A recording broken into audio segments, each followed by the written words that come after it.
Hello everyone, my name is Nikhil. Welcome और welcome back to this channel. तो इस channel पे मैंने प्रीवियसली एक वीडियो अपलोड किया जिस वीडियो में मैंने एक्सप्लेन किया कि पुल बैक क्या होता है, कितने टाइप्स के होते हैं और उसको कैसे ट्रेड करते हैं। तो इस वीडियो में मैं आपके सामने एक लाइव वीडियो लेकर आ गया होगा जिसमें मैं आपको दिखाऊंगा कि मैं एक ट्रेड में हूँ। तो इस ट्रेड को मैंने कैसे आइडेंटिफाई किया, इस ट्रेड में मैंने क्या देखा है और क्या होता है इस ट्रेड में, तो ये सब आपको इस वीडियो में देखने के लिए मिलेगा। तो चलिए स्टार्ट करते हैं।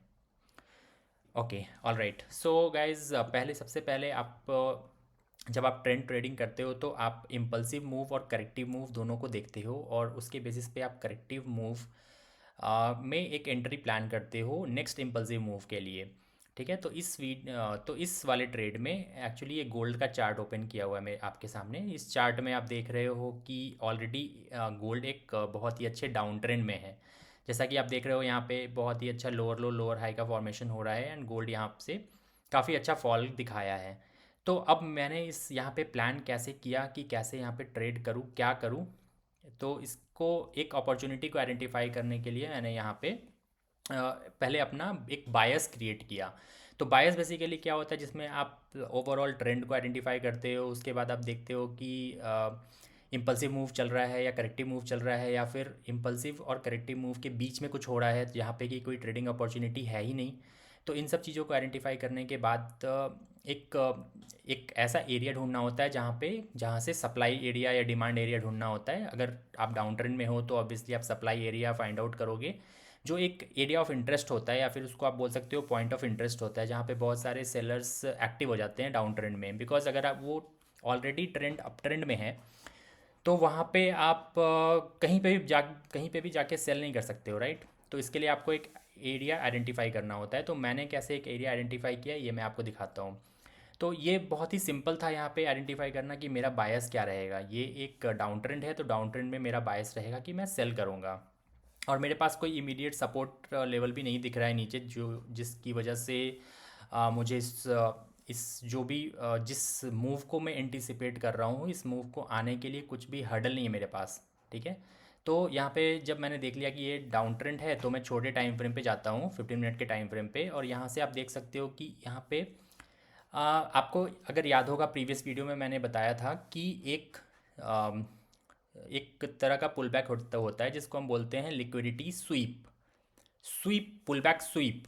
ओके, तो ये वाला एक्चुअली यही यही सिनेरियो है। यहाँ पे क्या हो रहा है कि आप देखोगे कि यहाँ पे एक इम्पल्सिव मूव आया। कल भी मैंने ये वाला ट्रेड किया था बट मैं इसका वीडियो नहीं बना सका।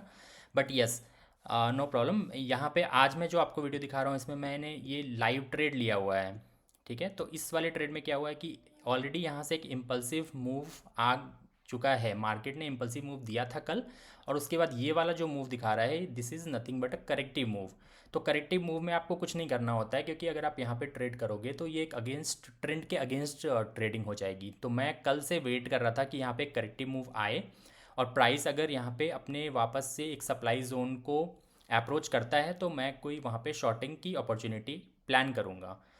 तो जैसा कि आप देख रहे हो ये एक सप्लाई ज़ोन है। सप्लाई ज़ोन क्यों है, क्योंकि अगर आप देखोगे कि यहाँ तक तो प्राइस ने लो लगाया था, लो लगाने के बाद एक करेक्टिव मूव आया, करेक्टिव मूव आने के बाद यहाँ तक भी सर्टेन नहीं था कि ये कंटिन्यूएशन होगा या नहीं होगा।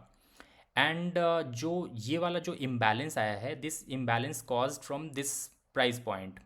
तो ये प्राइस पॉइंट हम यहाँ पे सप्लाई ज़ोन की तरह कंसिडर कर रहे हैं। और सप्लाई ज़ोन से वापस से जब प्राइस यहाँ पे बहुत अच्छे से अप्रोच कर रहा है तो फिर यहाँ पे एक रिजेक्शन की पॉसिबिलिटी बन रही है। क्योंकि अगर आप देख रहे हो ना, यहाँ पे बहुत ही इम्पल्सिव मूव आया है और ये इम्पल्सिव मूव में इतना इतना इम्पल्सिव मूव आने के बाद ब्रेकआउट की पॉसिबिलिटी नहीं बनती है। यहाँ पे ये एग्जॉशन काइंड ऑफ मूव होता है जब ये एग्जिस्टिंग सेलर्स को निकाल दिया जाता है मार्केट से बाहर और उसके बाद फिर से प्राइस कंटिन्यू करता है अपने डायरेक्शन में, अपने ओरिजिनल डायरेक्शन में। और इस गोल्ड गोल्ड में अभी प्रेजेंटली जो ट्रेंड है that is a extreme down trend and यहाँ पे बहुत सारे इम्बैलेंसेज आ रहे हैं, सेल ऑफ हो रहे हैं। तो इसके बाद यहाँ से एक पॉसिबिलिटी ये है कि नेक्स्ट इम्पल्सिव मूव आएगा। करेक्टिव मूव आ चुका है एंड अभी प्राइस सप्लाई जोन पे ट्रेड कर रहा है एंड मैंने यहाँ पे ऑलरेडी एक ट्रेड ले लिया है। ठीक है, तो अब मैं आपको नेक्स्ट मिलता हूँ और दिखाऊंगा कि कैसे सप्लाई जोन से ट्रेड लेने के बाद इस प्राइस का गोल्ड कहाँ ट्रेड करता है, क्या मेरा स्टॉप लॉस हिट होता है या टारगेट हिट होता है। मैंने यहाँ पे एक छोटा सा रिस्क लिया है। मैं आपको अगर पॉसिबल रहेगा तो मैं आपको पीएनएल भी दिखा दूंगा गाइस। तो चलिए मैं आपसे मिलता हूँ जब ये ट्रेड प्ले आउट हो जाता है, तो मैं आपसे मिलूँगा, आपको बताऊँगा कि इसमें क्या हुआ, कैसा रहा ये। और अगर आपके कोई क्वेश्चंस होंगे तो आप मेरे से पूछ सकते हो इस वीडियो के एंड में। जब आप पूरा वीडियो को देख लो और वीडियो कंप्लीट होने के बाद आप कमेंट करके पूछो अपने क्वेश्चंस, मैं डेफिनेटली आपको उसके आंसर्स दूंगा। Okay, so thank you very much, मिलते हैं। ऑल राइट, सो आपने यहाँ तक वीडियो देख लिया। अभी मैं आपको यहाँ पे दिखा रहा हूँ कि इसमें क्या डेवलपमेंट हुआ है। तो जैसा मैंने आपको यहाँ से, मेरा एंटिसिपेशन था कि मैं यहाँ पे ट्रेड लिया था मैंने, और ट्रेड लेने के बाद मेरा एंटिसिपेशन था कि ये वापस से एक इम्पल्सिव मूव देगा, जो कि मूव आ गया गाइज। आप देख सकते हो यहाँ पे बहुत अच्छा फॉल आया, लेकिन फॉल आने के पहले बहुत ज़्यादा कंसोलिडेशन हुआ, क्योंकि यहाँ पे एक और सप्लाई जोन था। तो इस सप्लाई जोन के पास प्राइस, इस सप्लाई जोन को अप्रोच तो नहीं किया, बट यहाँ पे काफ़ी बार ट्राई हुआ, काफ़ी बार बायर्स ने ट्राई किया कि प्राइस को ऊपर लेके जाएं, बट ऐसा हो नहीं पाया। तो फाइनली अपना टारगेट यहाँ पे लगा हुआ है, 3295 का टारगेट है, जो कि अचीव होने वाला है। मैं आपको दिखा देता हूँ, मेरा रियल अकाउंट है ये, this is my real account. $156 का प्रॉफिट चल रहा है। एक छोटा सा अकाउंट मैंने क्रिएट किया है आप लोगों के लिए, एंड इस अकाउंट में मैं रैंडम ट्रेड्स नहीं लूँगा। उसके बाद ये एक्चुअली एक ऐसा अकाउंट था जिसमें मैं कुछ एक्सपेरिमेंटल ट्रेड्स लेता था, बट अभी मैंने डिसाइड किया कि इस अकाउंट में मैं सिर्फ सीरियस ट्रेड्स लूँगा, और हम साथ में मिलकर इस अकाउंट को ग्रो करेंगे।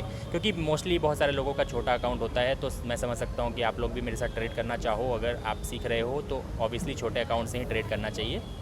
तो इसलिए $150 $200 का एक छोटा सा अकाउंट आप भी क्रिएट कर सकते हो, एंड हम साथ में मिलकर उसको ग्रो कर सकते हैं। यहाँ पे मैं आपको ट्रेड के लॉजिक समझाऊंगा, एंड बहुत सारी नई नई चीज़ों को बताऊंगा, इम्बैलेंसेस बताऊंगा, and supply zone demand zone के लिए ऊपर भी वीडियो बनाऊंगा। सो फाइनली अभी यहाँ पे जैसा आप देख रहे हो कि ये ट्रेड मेरा चल रहा है, एंड यहाँ पे मैंने एक और ट्रेड लिया हुआ है जो इथीरियम का ट्रेड है। तो इसमें $4-5 का लॉस चल रहा है। ये ट्रेड भी प्रॉफिट में आने की पॉसिबिलिटी बहुत स्ट्रॉन्ग है, तो इसको मैं अभी डिस्कस नहीं करूँगा। बट गोल्ड का ट्रेड जैसा मैं आपको दिखा रहा हूँ कि ये ट्रेड में प्रॉफिट चल रहा है, और मेरा टोटल प्रॉफिट यहाँ पे $65 का चल रहा है। This is my real account, and finally ये मेरा यहाँ पे टारगेट है, जो कि बहुत ज़्यादा चांसेस है कि अचीव हो जाएगा। तो आज के वीडियो में इतना ही रखते हैं गाइज़, एंड अगर आपको अच्छा लग रहा है तो आप प्लीज़ सब्सक्राइब कीजिए चैनल को, एंड इस वीडियो को लाइक कीजिए, एंड हम वापस से फिर अगेन दूसरी वीडियोस बनाएंगे, और उसमें मैं आपको और भी नई नई चीज़ों को लाऊंगा, नए नए कॉन्सेप्ट डिस्कस करेंगे, और साथ में ग्रो करते हैं। इस अकाउंट को भी ग्रो करते हैं, एंड इस चैनल को भी ग्रो करते हैं। So thank you very much, please do subscribe, thank you.